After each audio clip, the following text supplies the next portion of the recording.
One's video number 8 in the series of getting a boat from sitting in a yard to floating in the ocean. It's got a bit about us living in the van and homeschooling the kids, how we managed that while working on the boat while we were up in Darwin, and also goes through the Seacocks, why we chose what we chose, going with the PVC over the brass, and a few little things about running wire connections and whatnot. There's a bit on there. Hopefully you find it interesting. There's a fair few more videos to go in this series.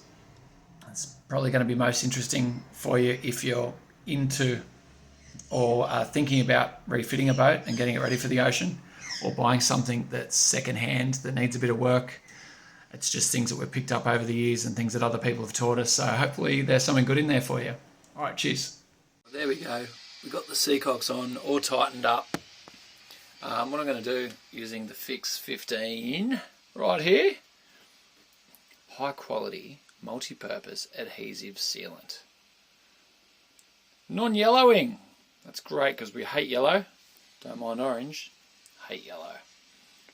So, fixes and seals. So what we're going to do is, there is a bit of vibration and banging and whatnot in the boat. So rather than just, even though this does have a rubber washer behind it, it's completely sealed from the other end. We've nipped it up now. Look at the sunlight just beaming through there. How good that looks. Woo! Yeah, I'm going to put a little bit on the outside of this, on the back of this thread, just to reduce the chance of it possibly becoming free. And then with these other fittings, I'm going to put a little bit of sealant in there as well to tighten them up. There's some people like using plumbing tape on all these fittings, and good on them. I think it's a good idea. Makes it a lot easier to undo. But I'm sort of looking at this as an all-in-one package. When it's time to redo the Seacocks, you redo all the Seacocks. So I'm happy to fuse these together using the Fix 15 sticker. It's a messy job, but I mean, there's just zero gaps. The beauty with it over plumbing tape is you can get the full thread on. You can get super tight with it because the glue or the sealant sort of acts a little bit like a lubricant to work it on. And then once you get in your position, you set it exactly where you want it, and then you know it's just going to go off. Whereas a plumbing tape, you really want to be tightening it right up to the very point. The thing is, if you're tightening it right up, for example, and the handles on this side, well, it's going to make it hard to turn off. Yeah, I guess it means that potentially you're throwing out more parts every time you do a Seacock change, but it doesn't happen that often. It's every few years. There is a Seacock that's never been changed. It's in pretty good condition still. So we're doing it to last, longevity, not so it's easy to undo. So I'm happy just to seal the crap out of them and just make them one unit. And then when it is time that, we see it starts getting brittle, or in 10 years time, if it needs to be swapped out, well, you swap the whole piece out rather than just individual elbows and whatnot. So therefore, sealant. Next up, we're going to use the old mousey here. So I put this wire in just when I had everything pulled apart, because I hadn't had this in my possession at the stage that I was at. So I've used this bit of crap wire to put exactly where I wanted the good wire to go, and all you do is just tape it up like this. Nice little trick I was shown. And then you pull the crap wire through, and then your good wire goes where the crap wire is. So then your good wire is ready to go and be even better than what it is if it's not being used. So I'm going to go and do that, and then I'm going to show you some other stuff. So Seacocks, that is sorted. Just waiting for that to dry. I bought this stuff called liquid electrical tape. I don't know whether you've seen it before, but this is the stuff here, liquid electrical tape. Normally use a heat shrink, but there's been a few that I haven't been able to get the shrink over. And this seems to be set. It sets like in a couple of minutes. That just gives a really good seal to stop any oxidization in the future. So hopefully this is going to last a million years.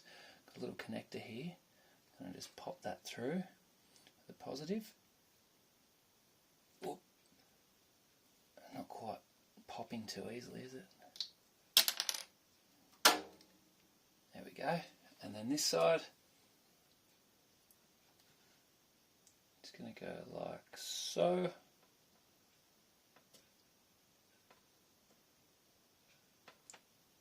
Whoa, maybe not so. There we go. Yes. Alright, and we've got ourselves a nice little plug. And I'm going to be looking at installing the other side. It's just gentle tugging. Don't get too excited. You must tug gently, otherwise you can lose your good wire. And after coming this far, you don't want to start over tugging. Alright, so there we go. Now we've got the good wire up. So now I can just use a sharp knife and slice the tape off, and then we've got the good wire where we want it. So then I'm going to be cutting this and running a positive. So this goes down to the battery. We're going to connect it to the fuse box we did the other day, and then it's got to go from there. It's going to come through here up to a switch, which we're going to put up there, and then run back down to the pump. Yeah, I think that's it. So we've got the cable running from the galley, and it's going to come down here. What do you mean going to? It does come down there, down here. It's tucked right. There's a tiny little gap down here that I managed to sneakily get into. Can you see it down there? Yeah, that little gap. So wires down there, so it's hiding nice and snug up here. And then that runs through, and that's going to go up into where our new little terminal box is. How exciting is that? So I'm going to take the terminal box off, get that connected up, but I fucked up. I thought that I had ample wire, but by the time you do all your little twists and turns and bullcrap, I don't have that much wire left. More like 15 metres. I've still got heaps more jobs to do, so yeah. It got me. The cable. Ran out of cable. Well, I've got enough to do a couple more, but I'm not going to let it stop us because we're in the process of a work bender. Haven't even cracked a beer yet. You'd be very proud. Lawsy's with the kiddies and at the caravan park, living in the van, and I am going to try and mow as many jobs as possible down over the next 48 hours. Tonight's night number 1. I've got tomorrow night as well. I had a bit of a late start this morning, but going to go into the night tonight. Going to get up early tomorrow morning and keep going. As we shorten the job list, more things end up getting added onto the bottom. So you can't honestly say that we're any closer to getting in the water right now, but we are doing a lot more work. So I guess that's good. In a way. But it is actually beer time. So it's a little bit, it's a funny situation we've got ourselves in here at the moment, because Lawsy has a really good thing going at the caravan park. We met some really cool other kids there and other parents. Well, let's just say people of all different ages. We met some other people of all different ages, and there's a good little community there. So Z and Axel just get up and they do the homeschooling with Lawsy, have some brekkie, and then it's just jumping pillows, swimming, a little bit of downtime, but not much. They're just setting up stalls and running amok in the caravan park. It's so good for them socially, and given that we're going to be out in the middle of nowhere for a while, it's sort of good, I guess. So while that's happening, and while the kids are occupied doing that, it means that I can really get stuck into this. Would have noticed there's a lot of there's probably about 10 different jobs that are started at the moment, not complete, just given that we don't have a car. The van is what Lawsy and the kids are living in at the moment at the caravan park, so I ride here on the pushy. To ride down to get supplies, it's probably like an hour round trip, which isn't too bad. But I try and get everything in lump sums. I guess the problem is you don't exactly know what you need until you get to that stage. And then once you actually get to that stage, you realise that there might be something better. Like, for example, doing the Seacocks, I got up and out, and then I thought, shit, I just need a 90-degree elbow, which I didn't have. So,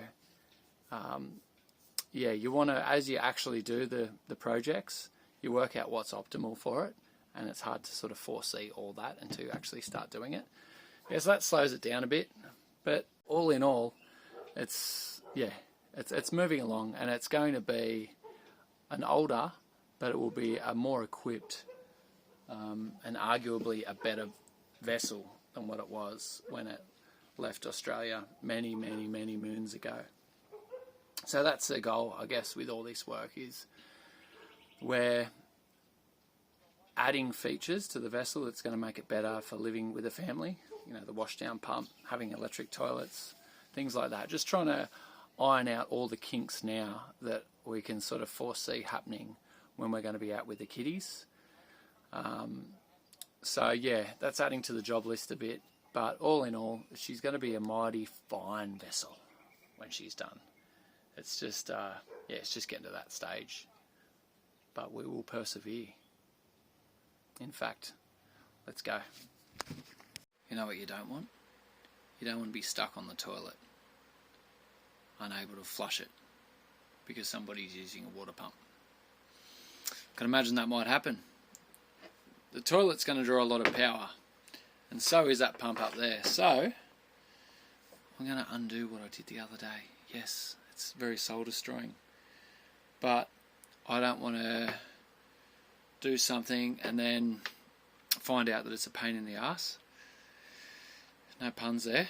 It's more so that I think using this thicker gauge cable is going to have less problems down the track than using what I've currently got, which is 12 gauge. I'm going to up it to 8 gauge. It's quite strange, because it's sort of like opposite to screws. I guess the higher the number, the smaller the screw. Sorry, the higher the number, the smaller the wire. It's opposite. So in the interest of having everything work together and not tripping out and, oh, you can't use this at the same time as you use that, otherwise you've got to flick this switch, and I don't want that shit. We're doing it good, we're doing it with these bloody wires, okay? So I've just made them up. Yes, it does undo what I did last week, but let's do it. And while we're in the process, electrical clean and lube. I hadn't used this before now, but see all those things there? That's all stuff that I like. And this can says it does it. So I've gone and undone, as I'm going through all the electrical components, I'm pulling them, just undoing them all, giving them a bit of a good spray, good working over, just to sort of regain some contact with itself. Smells good. It smells a little bit like the old jungle juice, but yeah, just get those connectors a bit of a clean up. I think it's better than doing nothing. Now I'm going to reconnect these wires and then we'll see how she goes.